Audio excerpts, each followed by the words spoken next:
क्या संसद भारत के संविधान को पूरी तरह बदल सकती है क्या? यह प्रश्न केवल कानूनी नहीं है, बल्कि भारत के लोकतंत्र की आत्मा से जुड़ा हुआ प्रश्न है। यदि किसी दिन संसद ये घोषित कर दे कि आज से संविधान वही होगा जो बहुमत तय करेगा, तो क्या वह व्यवस्था लोकतंत्र कहलाएगी क्या?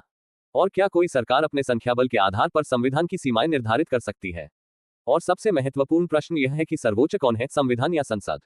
इसी प्रश्न का उत्तर हमें संविधान की एब्रोगेशन थ्योरी और भारत की सबसे महत्वपूर्ण संवैधानिक अवधारणा बेसिक स्ट्रक्चर डॉक्ट्रिन में मिलता है। भारतीय संविधान दुनिया का सबसे लंबा लिखित संविधान है, लेकिन इसकी वास्तविक शक्ति उसके पन्नों की संख्या में नहीं, बल्कि उन मूल मूल्यों में निहित है जिन पर यह आधारित है: लोकतंत्र, न्याय, समानता और स्वतंत्रता। अक्सर यह तर्क दिया जाता है कि संसद को संविधान में संशोधन करने की असीमित शक्ति प्राप्त है।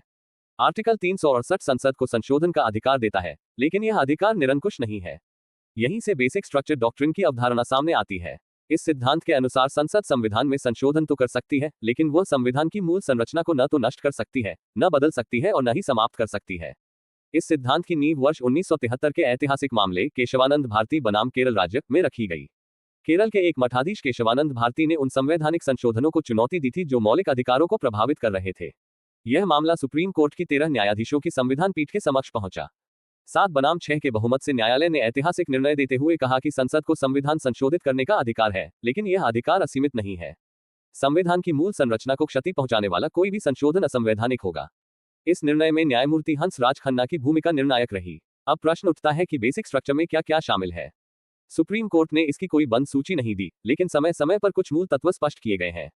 इनमें संविधान की सर्वोच्चता, लोकतांत्रिक और गणतांत्रिक व्यवस्था, धर्मनिरपेक्षता, संघीय ढांचा, शक्तियों का पृथक्करण, न्यायिक समीक्षा, कानून का शासन और मानव गरिमा प्रमुख है। इन तत्वों को हटाने का अर्थ संविधान के मूल स्वरूप को ही समाप्त कर देना है। वर्ष 1980 के मिनवा मिल्स बनाम भारत संघ मामले में इस सिद्धांत को और अधिक मजबूती मिली।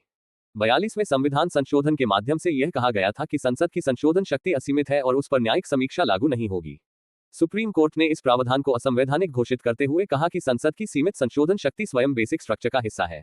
संसद स्वयं को असीमित अधिकार प्रदान नहीं कर सकती। न्यायिक समीक्षा के बिना मौलिक अधिकार प्रभावी नहीं रह सकते। बेसिक स्ट्रक्चर डॉक्ट्रिन ने भारतीय लोकतंत्र को संतुलन प्रदान किया है। इसने संवैधानिक मूल्यों की रक्षा की और न्यायपालिका को संविधान का संरक्षक बनाया। यह सिद्धांत आज भी पूरी तरह प्रासंगिक है। सरकार कोई भी हो, बहुमत कितना भी बड़ा क्यों न हो, संविधान की मूल भावना अपरिवर्तनीय है। निष्कर्ष रूप में कहा जा सकता है कि संविधान की एब्रोगेशन थ्योरी संविधान को सीमित करने की नहीं, बल्कि उसकी रक्षा करने की अवधारणा है। केशवानंद भारती और मिनवा मिल्स जैसे निर्णयों ने यह स्पष्ट कर दिया कि संविधान केवल एक कानूनी दस्तावेज नहीं है, बल्कि एक जीवंत लोकतांत्रिक मूल्य प्रणाली है, जो सत्ता से ऊपर जनता और उनके अधिकारों को स्थापित करती है।